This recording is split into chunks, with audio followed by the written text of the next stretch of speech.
Começa Pessoas de Valor aqui no meio da semana com um programa bem especial, porque um dos fundadores do programa está aqui presente na de casa, nessa gravação aqui incrível, porque a gente vai falar um pouquinho sobre sabedoria sistêmica, constelações familiares, principalmente inteligência emocional. O programa aborda desenvolvimento humano e a gente começou esse programa juntos, né? E já estamos há 6 anos no ar. Essa é a 6ª temporada, Roberto. Seja bem-vindo ao programa. Eu não posso falar seja bem-vindo porque ele é anfitrião, né? Então... Olha, é um prazer estar aqui, né, Ari? A gente ficou um tempo sem gravar juntos, mas acompanhando o trabalho, a expansão merecidíssima do Pessoas de Valor, agora mundial, né?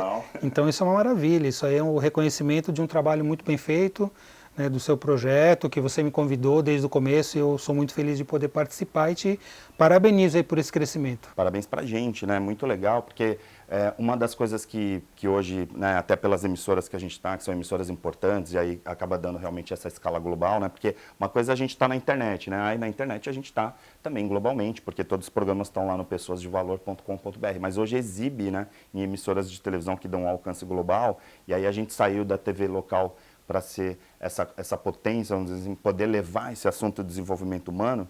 E aí você fala de acreditar, né?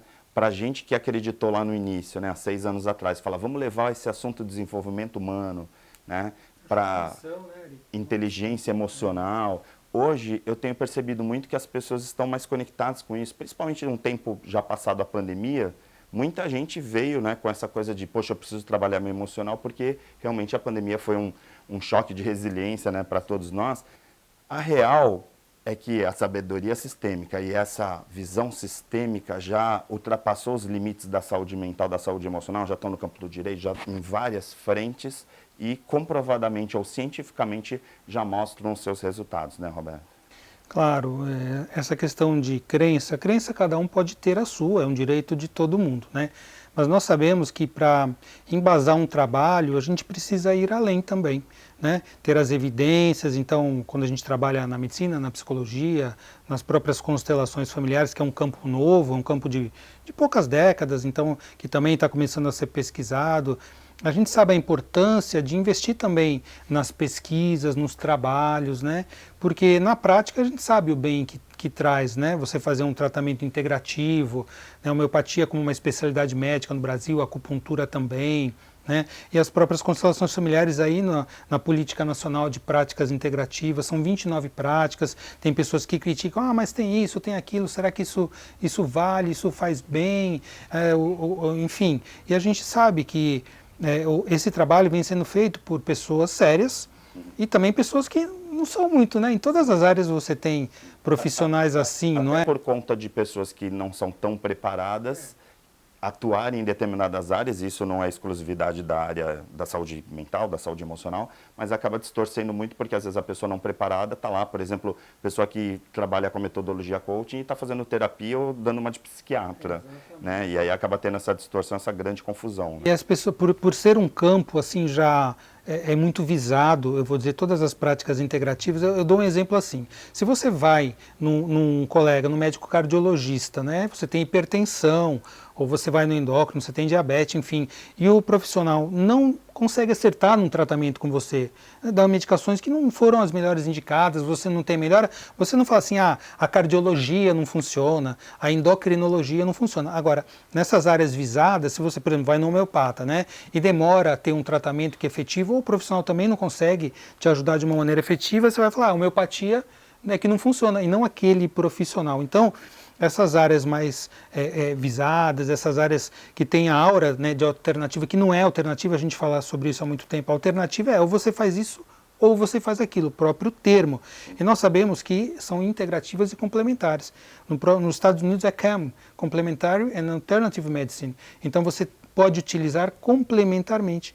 Né? E os profissionais têm que se capacitar muito, muito mais até do que os outros, por conta dessa visibilidade, né? De serem ali uma pessoa que está à frente de um projeto recente, novo, né? Porque a própria homeopatia, perto da medicina, ela é muito recente, tem cerca de 2 séculos, e a medicina tem centenas de anos. Uma das coisas que eu adoro, né? Eu sou apaixonado, quem assiste o programa sabe, você como amigo, sabe que sou apaixonado pela neurociência, principalmente essa questão da fisiologia.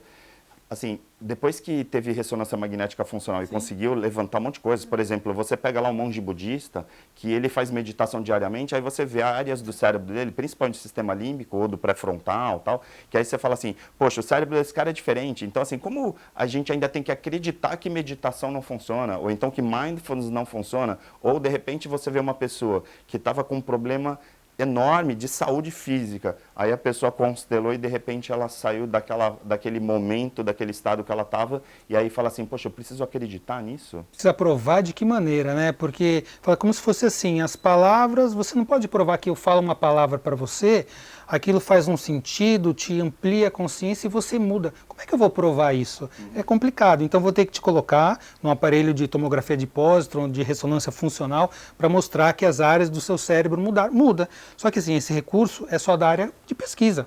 Né? Mas no dia a dia, a gente fazendo esse tipo de trabalho com consciência, com responsabilidade, com ética, né? Com profissionalismo, você consegue ver a mudança nas pessoas. Essa jornada é muito interessante porque muitas vezes, quando a gente fala de sistema de crenças, a gente fica pensando assim, poxa, a pessoa precisa acreditar naquilo ou ela precisa pensar positivamente para poder melhorar ou para poder mudar as reações emocionais e mudar seus comportamentos. Aí ela tem aquele comportamento extremamente reativo ou está cheia de doenças por conta do estilo de vida, por causa de comportamento e fica assim, ah, mas esse tipo de coisa funciona?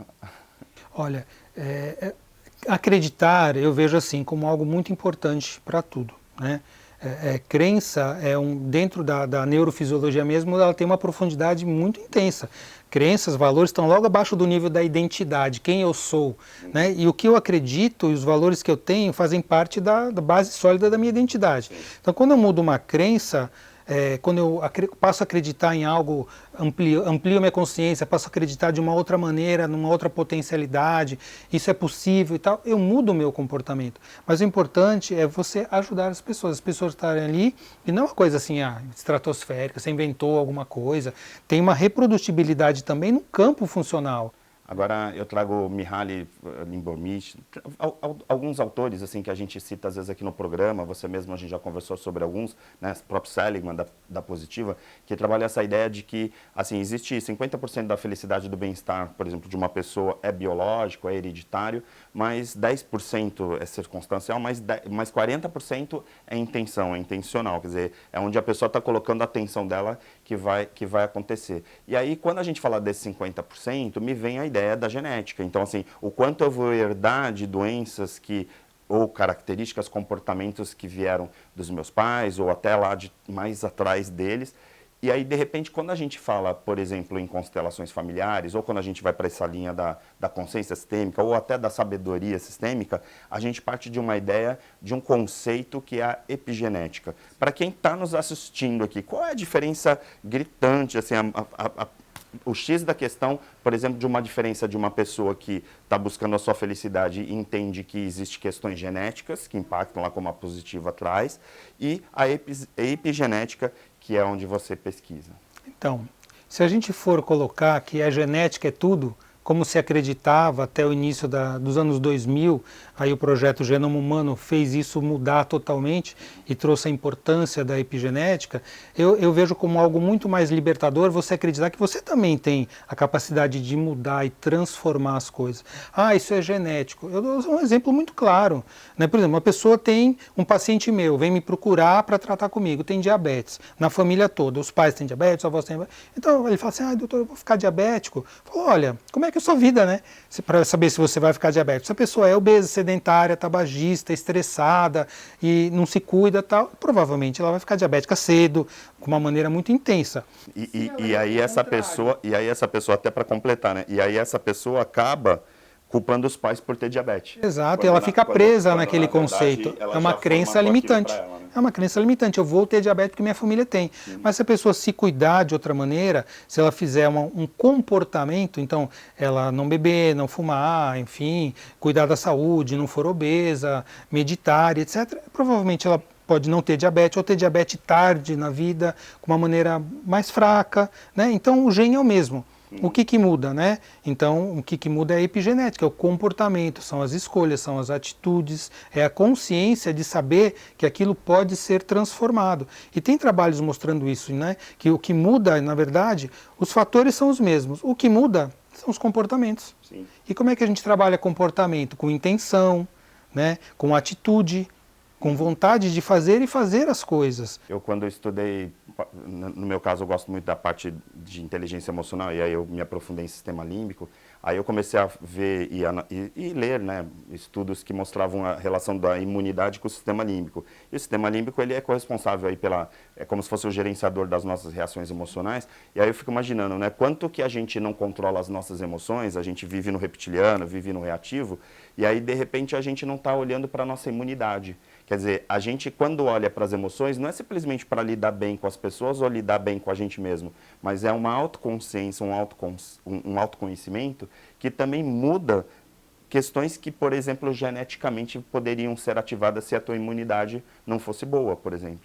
Porque eu vejo pessoas, amigos, que tiveram problemas porque os pais tinham, e outros que tinham uma grande probabilidade porque os dois pais tinham aquele problema e eles nunca tiveram aquele quadro. Quando a gente olha o cérebro trino evolutivo, né, o reptiliano, todos nós temos o reptiliano, o límbico, todos nós mamíferos temos o límbico também.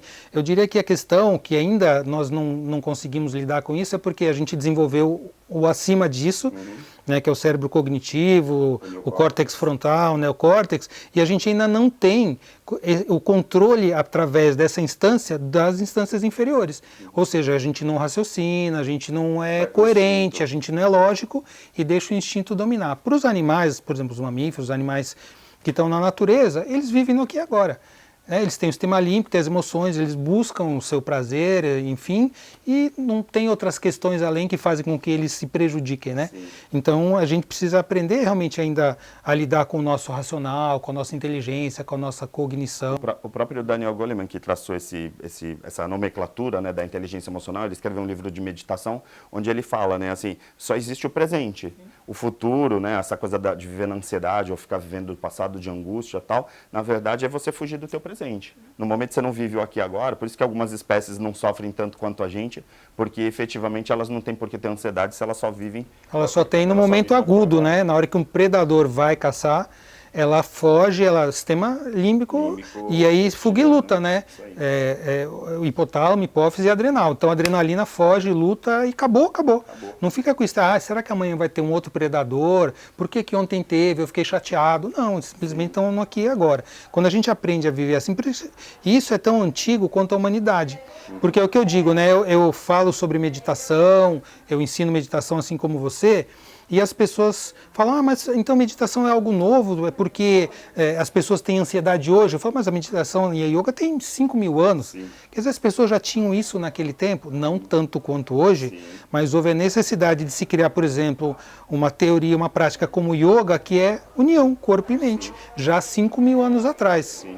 E que de repente eram técnicas ou métodos criados naquele momento não para tratar a ansiedade, mas tratar de outras questões da época. Eu vou chamar um intervalo rapidinho e a gente volta já com pessoas de valor.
Estamos de volta aqui com Pessoas de Valor e eu mando um abraço pro Feitosa, lá da 40 Graus TV, pega todo o Nordeste, na verdade está na Soul TV pegando para 196 países, né? Tanto quanto Londres TV, Live Channel, tantos outros canais. A Soul TV é uma plataforma embarcada em todas as smarts, então assim, a pessoa compra uma Smart TV, já está lá na Soul TV e ela pode assistir programação de todo o planeta, né? Sem precisar ficar se conectando, sem ficar buscando no YouTube nem nada, e aí hoje o Pessoas de Valor está aí em alguns grandes e importantes canais, né? E aí deixar um abração aí para o pessoal, inclusive também para o Godoy, né, da Soul TV, que fez aí um trabalho muito bacana, né? Que hoje, assim, a Soul TV ela não está só no Brasil, né? Então, assim, hoje você compra uma Samsung, uma LG, tal, as principais Smart TVs de qualquer lugar, né, em qualquer país, e a Soul já está lá embarcada, o que é muito legal, né? E aí esse papo aqui, esse bate-papo aqui está indo para vários lugares, sem necessariamente precisar, por exemplo, de uma plataforma como o YouTube ou coisa do tipo, porque está na TV realmente das pessoas. A gente estava falando um pouquinho sobre a questão da consciência e, claro, né, o autoconhecimento para mim é fundamental. Eu sempre fico imaginando como que a gente perde tempo se preocupando com os outros, se preocupando com o que vai ser amanhã, tal, e aí gera ansiedade, gera um monte de coisas. Mas tem uma coisa que é meio essencial, que é assim, quem nós somos, né? Tem até quem somos nós, né? Um documentário que é muito bacana, né? Bem interessante, mas quando me vem essa pergunta, e aí conversando com uma pessoa que hoje é o papa nessa área, onde que entra esse papo de transgeracional para essas pessoas que já estão surtando com ansiedade, ainda ter que pensar nos seus ancestrais, pensar em tudo que já veio e essa carga genética ou epigenética desses comportamentos estão fluindo aqui no meu DNA? Olha, essa é uma questão assim que me apaixona, né? Quando eu descobri a respeito desse tema, quando eu comecei a estudar a parte sistêmica, né? Nós somos quem? Não somos só a gente, né? Nós somos uma abertura para o mundo de todo um sistema, né? Então, quando eu estou aqui, quando você está aqui, através de nós estão nossos pais, nossos avós, nossos bisavós, né? E não falo somente no DNA, porque é só, é claro, né, 50% do meu DNA é minha mãe, 50% é o meu pai, então 25% de cada avó, 12,5% de cada bisavó e assim por diante. Mas não é somente a parte genética, né? Já tem trabalhos dentro da área da psicologia, da epigenética, provando, né, que as histórias de vida que as pessoas passam na nossa família, em gerações passadas, muitas vezes elas seguem adiante. E não somente com humanos, com animais também. Isso aí, essas pesquisas também se mostram com animais e não somente com pessoas, né? Então, trabalhos são recentes, porque são mais ou menos a partir da Segunda Guerra Mundial, e nós temos de lá para cá umas 3 a 4 gerações posteriores. Então, pessoas que passaram, por exemplo, por traumas na guerra, foram prisioneiros de guerra, enfim, seus descendentes, às vezes até 3ª ou 4ª geração, podem passar por dificuldades, por doenças, por sintomas relacionados a esse trauma que o seu bisavô, por exemplo, passou durante a guerra. Isso já é comprovado. Então, como se dá essa transmissão? Então é genética. Não, não é, porque para um gene mutar, ter uma mutação genética, você precisa de milhares de gerações. A gente sabe que o quê? A expressão dos genes, né? O gene, ele, ou ele, vamos dizer, de uma maneira leiga, assim, ou ele liga ou ele desliga, né? E o que faz essa expressão, ou o que aquieta, silencia a expressão do gene, são as experiências que a gente passa. São as escolhas que a gente faz, como a gente estava comentando. Que desperta o gatilho, no Exatamente, caso. É como se fosse um gatilho. Então, o que liga, por exemplo, um botãozinho do gene, um oncogene, que é um gene causador de câncer? Então, é um estilo de vida, por exemplo, não saudável. Então, dependendo do que eu como, se eu fumo, a nicotina, o tabaco, outras substâncias, alimentos processados, eles vão lá e ligam esse oncogene. Então, a chance de eu ter um tumor, um câncer, é muito maior.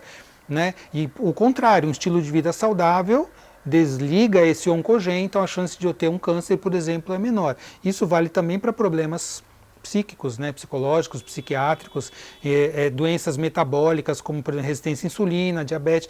Então, os descendentes de uma pessoa que passou por um trauma de guerra, muitos deles podem se conectar a essa história e ter essa expressão genética e desenvolver uma doença, por É exemplo. que para mim, por exemplo, quando entra no lado biológico, sempre entra mais científico, né? Mais fácil de provar. Por exemplo, quando entra lá no cérebro reativo, que é uma questão mais emocional, que é a subjetividade, às vezes, do comportamento humano, entra assim, às vezes uma pessoa viveu, e eu gosto muito e trago aqui a lembrança e mandar um abraço para a Sofia lá da Casa Bacarira, onde a gente faz o Marca Pessoal Sentidos, porque a Sofia fala assim, né? O pai dela é alemão, e aí viveram guerras. Aí, de repente, ela traz essa coisa da escassez, porque como eles passaram fome, passaram dificuldades, vieram para o Brasil, aí, de repente, hoje ela vive num lugar maravilhoso, super abundante e tal, mas às vezes ela se vê naquela escassez do cérebro reativo que não tem nada a ver com ela, porque de repente ela mesma não passou fome, mas os ancestrais passaram. Então isso é que é transmitido transgeracionalmente. Então é interessante olhar para isso, né, nos novos tempos que a gente vive hoje, no século XXI, entender que não é somente a questão material que é transmitida, um gene de uma doença, não, mas o gene, os gatilhos emocionais também. Então uma pessoa que tem lá um antepassado que passou por guerra, por um trauma, por escassez. Tem a pesquisa da Holanda, que é uma pesquisa interessante. No final da guerra, a Holanda, como um país sitiado ali, no final da Segunda Guerra, 44 aproximadamente, passou por muita fome. Né? Teve uma escassez, teve um sítio ali da Alemanha na Holanda e os alimentos não chegavam. Então as pessoas viviam com uma cota de calorias reduzidíssima. E foi feita uma pesquisa com as grávidas naquele tempo. Então as grávidas que estavam em vários trimestres, ali do primeiro, segundo, terceiro trimestre de gestação, passaram por uma restrição calórica grande e foi mostrado que os seus filhos e os netos dessa geração ali das mulheres da Holanda tiveram questões genéticas e questões comportamentais por tendência à obesidade maior. Como é que você explica isso? Não, né? É um efeito ali transgeracional, epigenético, né? Uma alteração epigenética por conta de experiências que foram passadas pelos ancestrais. Então a gente vê que a constelação familiar, olhando para isso, numa dinâmica, você faz aquele posicionamento no campo dos elementos e você consegue detectar. Olha, isso aqui está conectado, de repente, ali com um bisavô que passou por um trauma, ou foi alcoólatra, enfim, você consegue olhar para aquilo e trazer uma solução. A gente teve uma oportunidade, nós dois, de entrevistarmos, na verdade você entrevistando, mas eu estava junto, né? A gente entrevistou uma das mães, né, que trabalhou inclusive com o Bert, tal, que falou sobre essa questão da tradução de constelações, que ela falava da questão da visualização, não sei se você vai lembrar, né, da entrevista que a gente fez. E aí, para mim, vem muito essa coisa assim de ter uma visão, né, a visão sistêmica, de enxergar um pouquinho mais do que só olhar para o nosso umbigo, para as questões de, meu pai é alcoólatra, você é alcoólatra, a minha mãe é diabética, eu vou ser diabético. E aí vem a questão prática. Porque, por exemplo, se a constelação ela faz você enxergar, e aí quando você vem para essa linha da sabedoria sistêmica, né, como que na prática você destrava ou inverte ou modula esses gatilhos, porque se a gente for pensar que uma pessoa constelou e aí ela teve consciência daquilo, só o fato de ter consciência daquilo naquele momento que ela está constelando, por exemplo, só para falar de constelação, ela ressignifica isso? Porque na hipnoterapia, por exemplo, eu entendo, olha, a gente vai voltar lá num trauma e aí a hipnose faz isso, aí existe a transpessoal, existe psicanálise, existem várias, né, linhas, por exemplo, da própria, né, de um set terapêutico para trabalhar isso. Mas, de repente, a pessoa vai lá constelar e numa constelação, numa sessão que ela identifica isso, muda a vida dela. É isso mesmo? Pode mudar. Por quê? Porque aí a gente está fazendo a conexão do límbico com o né, com o neocórtex, com a cognição, com o racional. Então você integra o sentir e o compreender. E a partir disso você pode agir diferente. Se você só constelar e ver o problema, porque a constelação, o que ela faz? Ela te dá um diagnóstico. Sim. E faz um caminho saudável. É a mesma coisa, eu vou no médico, eu quero fazer, o que eu tenho? Não, eu diabético, por exemplo, consumindo açúcar, aí tá lá, você tá com diabetes. Aí se você continua tomando açúcar... Fiz o exame, olha, eu fiz uma ressonância, mostrou que você tem um tal problema. Eu fiz o exame, mostrou que você tem diabetes. Ah, nossa, eu tenho diabetes. Ah, eu tenho esse problema aqui? Tem. Olha, o tratamento é esse, você vai fazer. Você vai ter comportamentos diferentes, você vai tomar tais medicamentos. Aí você volta daqui a 1 mês, 2, 3, você fez. Não. Mas não mudou, mas eu fiz o diagnóstico. Ah, não, mas eu fiz a constelação, mudou? Então a constelação ela é uma ferramenta, um instrumento de ampliar a consciência. Quando eu amplio a consciência, eu tenho aquele entendimento da origem, de onde eu estou conectado a essa dinâmica, a esse problema, essa doença, essa escassez, eu estou conectado a isso. E eu posso, então, a partir daqui, fazer algo diferente, porque agora eu já entendi e eu faço novas escolhas. Então você conectar esse sentir daquele campo, daquilo que aconteceu no teu sistema, e você poder fazer um novo comportamento é o que vai mudar a sua vida. Na prática, assim, se a gente fosse pensar ali na evolução do cérebro, né, que a gente falou do cérebro trino agora há pouco no primeiro bloco, seria mais ou menos o seguinte: tem determinados comportamentos que é do reptiliano, de repente que você faz ali sem consciência do que você está fazendo. No momento que você está constelando, no momento que você está usando a técnica, a metodologia, e aí você vai e coloca consciência naquilo, você tem consciência de não fazer mais aquilo, mudar teu comportamento, porque agora você sabe que de repente você era vítima e agora não precisa ser mais vítima, por exemplo. Você se sentia vítima, talvez, nesse exemplo que você está dando, e de repente você percebe que você não precisa mais ser. Ou, por exemplo, você... E aí mudou o comportamento. Exato. Aí você tem assim, vamos falar da questão da escassez. Então a pessoa tem dificuldade com a prosperidade, tem dificuldade financeira. E aí toda a família teve, e a pessoa não se deu conta disso. Né? E aí ela pode passar, né, a entender, sentir, entender, falar, nossa, mas... ok, eles tiveram, né, e se esforçaram tanto para que hoje eu estivesse aqui. Será que eu preciso repetir esse padrão difícil? Se eu pudesse olhar para os meus antepassados, eles olharem para mim ali no encontro, né, já foram, de repente já faleceram, mas se pudesse olhar para mim, o que eles iriam falar? Não, sejam pobre igual a mim, seja doente igual a mim, ou honre a nossa família. Nós tivemos dificuldade para você poder hoje ser uma pessoa que vai para o mais, que você possa ser mais próspero, que você possa ser mais saudável, porque esse é o objetivo. O que é um sistema? É uma união de elementos, né, que se interrelacionam, são interdependentes e caminham para o objetivo comum.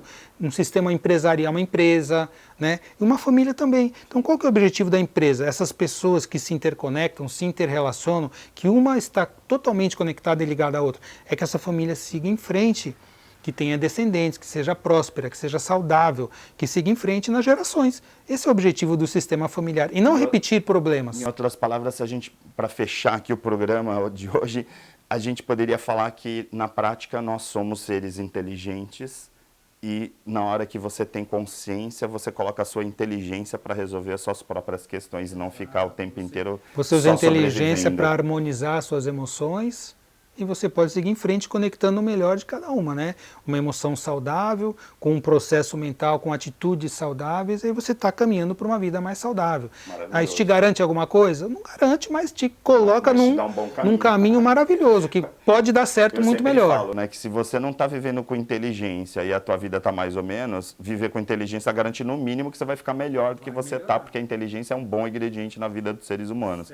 Agora me fala uma coisa, assim, para a gente fechar mesmo Pessoas de Valor, o que é o Clube da Sabedoria Sistêmica? Assim, como que funciona isso? Quem está assistindo, tem gente de várias partes, inclusive gente do exterior, manda abraço, tem gente de Londres, Estados Unidos, hoje assistindo Pessoas de Valor, o que é muito bacana. E essas pessoas que estão longe fisicamente da gente, como acessar esse conhecimento, essa sabedoria do Roberto Debski? Ari, a gente é amigo e companheiro há muito tempo, então você sabe que eu trabalho e fiz grupos presenciais de estudo, de sistêmica, de constelação. Veio a pandemia, fechou tudo isso, mas potencializou o online. Sim. Como você também tem isso, né? Então, eu criei uma ferramenta que chama Clube da Sabedoria Sistêmica, onde a gente tem encontros semanais. Por exemplo, terças-feiras à noite, ao vivo, a gente debate, discute esses temas sistêmicos, faz vivências online com pessoas do mundo todo. Quartas-feiras de manhã, a gente faz as vivências de meditação, né? E isso tudo fica gravado numa plataforma, no Hotmart, e as pessoas podem acessar. Então, é uma das maneiras que eu consegui, assim como você, né, através do Pessoas de Valor para o mundo inteiro, o Clube da Sabedoria Sistêmica está aberto também para pessoas do mundo inteiro que não, isso faz sentido para mim, eu quero entender isso, quero ampliar a consciência, quero usar uma sabedoria sistêmica para a minha vida ser melhor, em termos de prosperidade, de saúde, de relacionamentos. Então esse é o clube, né? É uma formatação de todo esse trabalho. Né? É um clube de buscadores que querem ampliar sua consciência e usar a sabedoria sistêmica a serviço de uma vida mais próspera, mais feliz, de bons relacionamentos, que é tudo que a gente merece. Maravilhoso. Parabéns pelo trabalho. Esse é o Roberto Debski, um dos fundadores do Pessoas de Valor que você conhece aqui nessa sexta temporada. Ele ainda não tinha voltado, né? Ele já apareceu, claro, está com a gente já há 5 anos, mas nessa sexta temporada ele já veio, né, para dizer o que veio, né? Porque realmente ele é muito bom e você vai acompanhar aqui ao longo do ano o Roberto Debski aqui no Pessoas de Valor, tá bom? Forte abraço e até o próximo programa.